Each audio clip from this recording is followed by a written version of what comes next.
So welcome to another episode of the Focus List podcast with me, Nick Bramley. The Focus List is the antidote to uninspiring goal setters, and we just challenge those people who put stuff on social media just for the clicks and just for the likes and just to try and pretend that they're living the perfect life. It's not aimed at anyone in particular, it's a bit of fun. But my guest today, Ben Wilson, Managing Director of MPM, is a long-standing friend of mine. This should be good, no pressure. He's a professional Yorkshireman. He's got lots of opinions on things. I'm really looking forward to finding out what's on Ben's list of 3 things he has zero intention of achieving and the one thing he'd like to do more of. So without further ado, welcome to the Focus List podcast, Ben. Thank you, Nick. Looking forward to it. Yeah, I mean, you know, you and I go back a long way. We always have a laugh and a chin wag over a beer every now and again. And I just thought when I'm looking at the early guests for this, I think this will be episode 7, the early guest list. I thought I've got to get Ben on quite early because I'm sure it'll be fun. So without much further ado, we talk about 3 things you've got no intention of doing and 1 that you do. And I share 1 of each with the audience so that we break that up a little bit. If I shared 3 every week, I'd soon run out because I've got to repeat this every Friday. So so your first one, I think it's quite ambitious that you would even think that you could achieve this in the first instance. But even if they offered you a place tomorrow, this is something you've got no intention of ever taking up. What's your first one on your focus list, Ben? Space travel.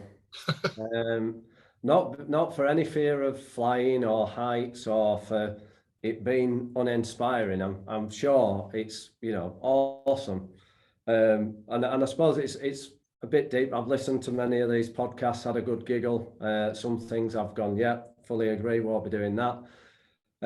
But just the sort of the rush for space travel and making it commercial and so on and so forth, and I still look at this planet and think, well, we can't get water to everybody on the planet. We've got people living in poverty. We've got people moaning about NHS and everything else and healthcare in other countries, not just NHS.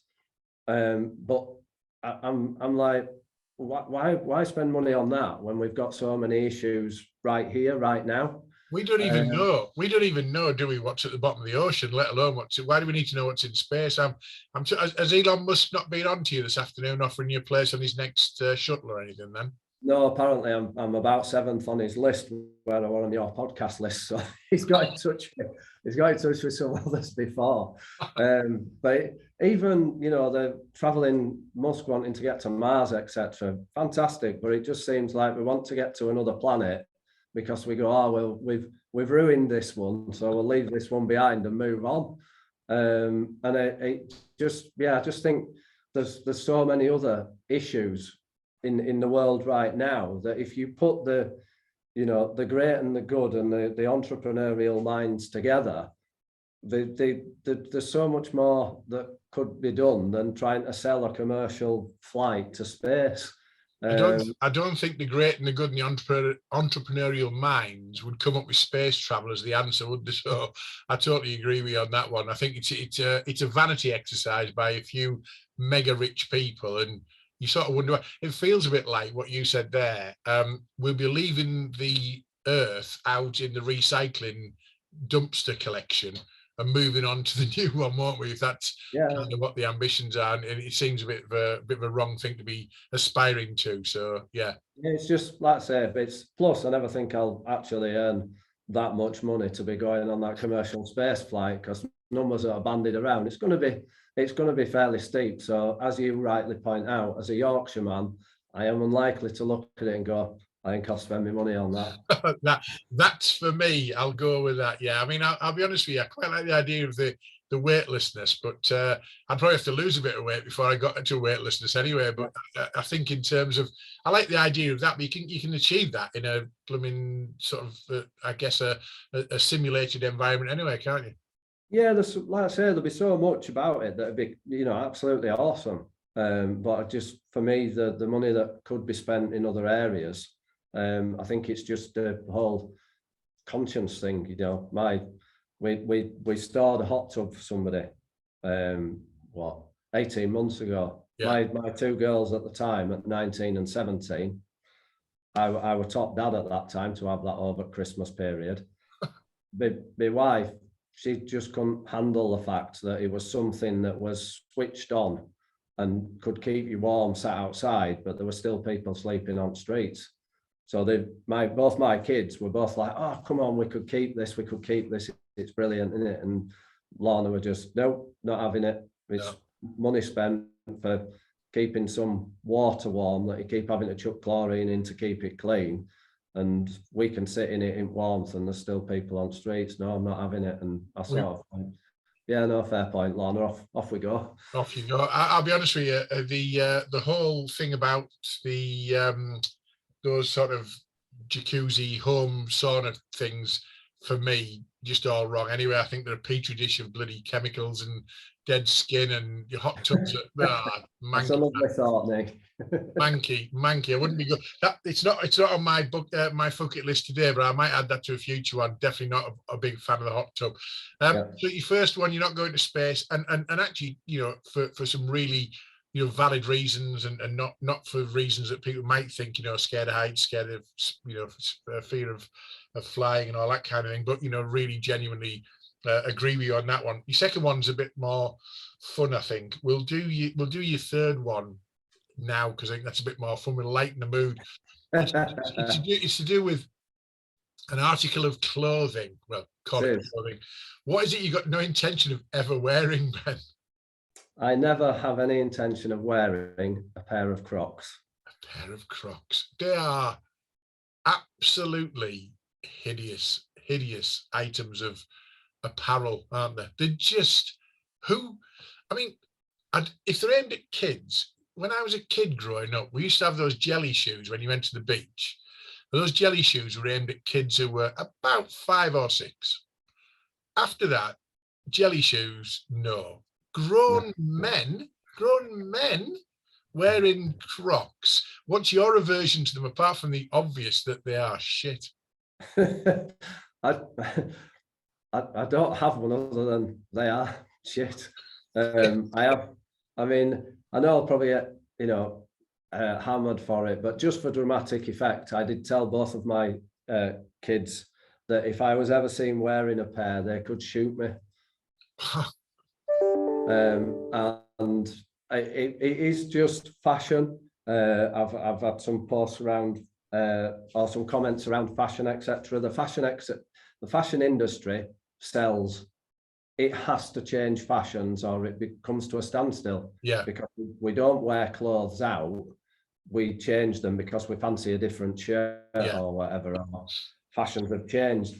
And I look at it and I think I would have been hammered by my mates if I was seen wearing a pair of white socks 20 years ago, 20, 30 years ago. And now it's cool to wear them with sliders or Crocs. And Crocs, as you say, they're a bit of an upgrade on some jelly shoes, which your kids, like you say, at age of 5 or 6, if you bought them another pair at 7, 8, 9, like, give over, Dad. Yeah. Just a thought on the Crocs, though, right? You mentioned there, it's actually now fashionable, apparently, to wear Crocs with white socks and shorts. Now, that was train spotter granddad sort of paedophile look, wasn't it, when I was growing up? That was to be avoided at all costs, really. You see somebody in that attire, you're miles away as a kid. Yeah. It may not be politically correct to describe it as those things, but you would have avoided that person walking down the street. Well, or they would have, like I say, you just see people in granddad sandals and a pair of white socks, and you're thinking that sort of cancels out you wearing sandals. It does. What you're wearing socks for. Let me tell you what I saw on my return flight from holiday at the weekend, right? And he was a guy sat across the aisle from me. I'll come to the Crocs in a minute. He had a branded T-shirt on that said Greggs. For those who don't know, Greggs is basically Britain's pasty and sort of sausage roll empire. So he was a big guy, bigger than me. He had a big black T-shirt on with just Greggs on the front, the logo. He had a pair of blue shorts with Greggs on his shorts with the logo. And he had a pair of Crocs that said Greggs on his Crocs. And I'm thinking to myself, I mean, obviously you like Greggs, mate, but who's dressed you?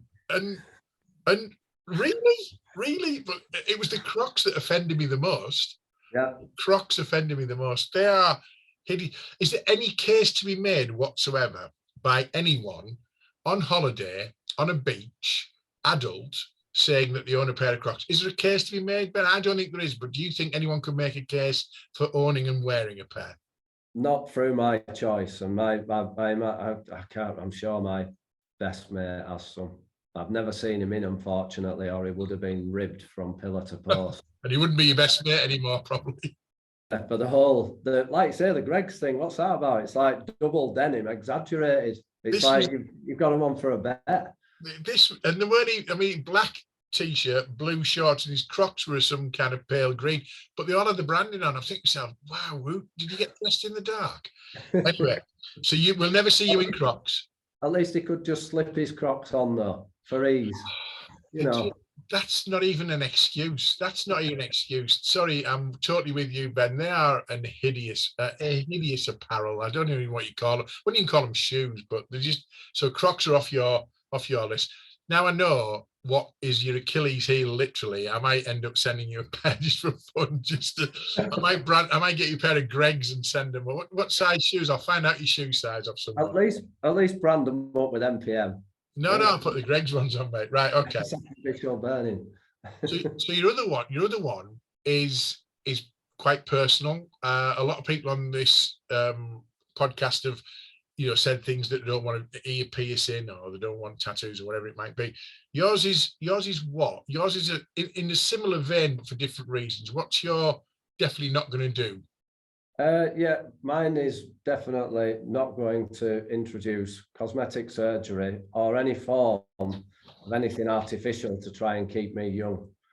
I just see it as cheating, and it's a bit like if Lorna said I'd really like Botox in my top lip, I'd be like, well, I can't wait to come home and give you a kiss on your top lip, not be moving. I mean, I just don't understand it. Well, the ones I've seen, the worst examples of that, and I won't name names, but we could all name some of these celebrities who've had the lip things done, and they've come out and they've turned previously pretty or attractive, celebrities into kind of, I don't know, look like you can stick them on the wall, don't you? They're hideous, false, they're just overdone, aren't they? That's just the lips, but we talk about plastic surgery, we talk about Botox in your forehead. Nothing at all? No, I just, like I say, I've never, in times of people going to gyms and stuff and the whole idea of steroids and stuff like that. If anybody that knows me personally, if you've seen the size of my nose, if you're gonna downsize something, then my nose might be a good start. But I was born with it, and I'll stick with it. Is it called rhinoplasty when you get your nose done? Is that the one? I think it's called rhinoplasty. That's how much I've not looked into it. So no idea. I think that's it. I might be completely wrong. That might be something else. But so you look at Benjamin Button to me. You get younger by the week anyway. So you're in good DNA there, aren't you, Ben? To be fair.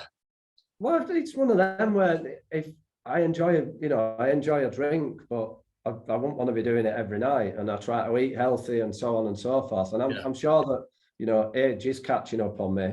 I've no intention of dyeing my hair, but for every time I get my hair cut, there's a few more silver bits as it falls down as running clippers through my hair. And I just why would you want your face not to move? Why would you want it to not look like you sometimes? Well, when they're finished, it's like, they always look a bit startled, don't they? They look like a cat that's been sort of frightened by something, and the face doesn't move and the eyebrows don't move and all that kind of thing.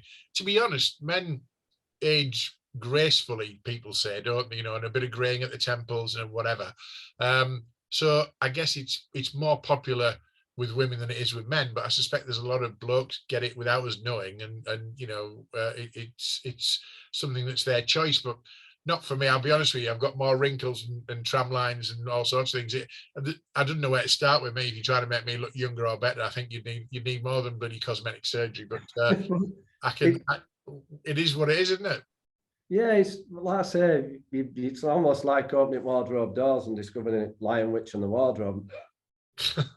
And you know, for all the money that Simon Cowell's got, you know, very successful. You know, made up having a cracking life, and but his face don't move, and he spent a lot of money on his face, but he hasn't got a stylist. You'd think if you had all that money, you'd pay somebody that could actually advise you what to wear so that you looked a bit younger or better.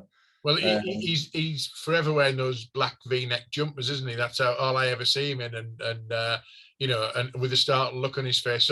So we're definitely not going to go into space. We're definitely not going to wear Crocs. If you wear Crocs in space, that'd be interesting. And you're definitely not going to artificially do anything to make you to reduce the ravages of time, shall we say, Ben? You're gonna be natural in terms of how you grow old gracefully. Would that be fair? Yes. Okay. Well, I always say I share one with the audience, and my Phuket list this week is I am just not ever going to be the guy who goes to see a tribute band. What the hell, right? And I say this because just having come back from holiday, you're walking down a resort. I was in Mallorca, Santa Ponza, nice resort, a few bars on the strip that are all a bit sort of, you know, you can imagine Irish bar and Scottish bar and all that kind of thing. And they've got tribute act. And it's like, well, you're not the real guy, you're not the real woman, you're not the real band. So what's the point? And they invariably think they're better than they are. And why would you? And then people go, oh, this Rod Stewart like tribute act was brilliant. Well, first of all, Rod Stewart himself's rubbish. And secondly, a tribute to Rod Stewart is just like basically having a photocopy of the original and thinking, oh yeah, that's like an oil painting. Just the whole tribute band concept just drives me insane. I'll tell you a quick story, right? I once saw a pub in London advertising, and this was said on the board outside, Thursday night, 9 o'clock, Chaz and Dave live, and underneath brackets, not the real Dave. Like, so basically, the original Chaz and some bloke, and it's like, what's that about? Who's Chaz and Dave brackets? It's made me snigger every time I think of brackets, not the real Dave. It's like, is he even called Dave? Chaz and Fred or whatever. Just tribute bands, not for me. And every Christmas, your hotels start pushing out stuff, don't they? Come to your Christmas party, we've got a tribute, we've got ABBA tribute, we've got Queen tribute, whatever. I've got a big regret I didn't go and see Queen when they were out, but I wouldn't go and see Queen now because Queen was Freddie Mercury. He was an essential element of that. So I don't care who's good now and who's singing and who's, you know, taking over. He's not Freddie Mercury, it's not Queen, but at least they're trying. But, you know, the tribute act of someone who vaguely looks and vaguely sounds like Neil Diamond, just not for me at all. What's your view on the old tribute acts, Ben? To be honest, probably similar, because I've had a lot of people where they've gone, you know, we've seen, you know, Pink Floyd tribute act or this tribute act or that tribute act, and they've gone, you know, they're so good. I've just never been inspired to book tickets and go, I'll go to that, because there's probably too many really good real bands that I've still not seen or still want to see. That I'd go, well, I'll spend my money on that. It's a bit like the difference between spending money on space travel or getting water to people. Yeah, true. I tell you what, the famous one is the Drifters. Apparently, I don't know how big the Drifters were originally in 1962. Nobody's bringing me a coffee. Nobody's bringing you a coffee. Thanks, Sarah. I've just had a coffee delivered, which is great. 1962, when the Drifters first came on the scene, they must have been the biggest band ever, because there's so many different versions of the Drifters now. One bloke who happened to be in one song in 1971 is now, he's got his Drifters tribute act or whatever. Just not for me at all, the tribute act. Not at all. Not interested. That's my Phuket list for today. But we always finish with two things, one from you and one from me. Things that you'd like to achieve, or things that you'd like to try, things that you'd like to at least put on your bucket list and tick off before you shuffle off this mortal coil. What is on your list which is, you think, probably unachievable? Yeah, I'd like to think it is achievable, but one of my greatest ambitions would be to see Pink Floyd The And that, original Pink Floyd, or would that be no, Pink? Would that be Pink Floyd with two F's and a silent M? yeah, no, the original. Unfortunately, there's not too many times I'll look back and regret. But I remember a good pal of mine had early 90s. He was getting tickets for Pink Floyd at Earl's Court, Oh, and I said, "I'm really sorry, mate. I've no money at the moment. Blah blah blah. So I'll leave it. I'll get to see him another time." oh, And he even said, "I'll lend you the money," but I've never really liked borrowing as such. yeah, And I said, "No, honestly, you're right. I don't want to be in debt to you. Blah blah blah. yeah, I'll see him when the next tour." And I've always kicked myself because there were some of my best mates. yeah. He went down, and that were it. And there's probably about as much chance of seeing Pink Floyd reform as hell freezing over, as they say. So Yeah, they're not big friends. They're still all alive though, aren't they? But they're just not big friends at all. Unless one of them gets a massive tax bill, there's no real incentive for them to get back together. I don't think, is there? no, not really. I think it's another one of them where it's just a huge band. If Oasis got back together, they'd fill Wembley multiple times over. They wouldn't really have to Yeah. tour around. They could just do that as one huge gig. Mm. Like I say, that there are other things on there that I'd like to do in life, but that for a bit of fun and something to end on a light note, and basically sometimes don't put it off to be on your bucket list. Just It's on that famous phrase, isn't it? I'll catch him next time. That's the bit. That's the bugger, isn't it? Really. yeah, sometimes you just got to think, "Fuck it, I'll get on with it now." Exactly. That's a good point in which to end your bar. I always finish with one of mine. The one thing I'd like to do. Mine comes back to something I've just done recently. I only ever read on holiday. I'm very proud of myself. I read 4 books in my last 11 days of holiday, but I don't normally read. I don't get time. I don't prioritize. I do get time. I think I don't prioritize it when I'm at home. So I read Billy Connolly's autobiography and I really enjoyed it. And I've not been a massive autobiography reader previously. I've read Alex Ferguson's, read a couple of others in my time, but not avidly.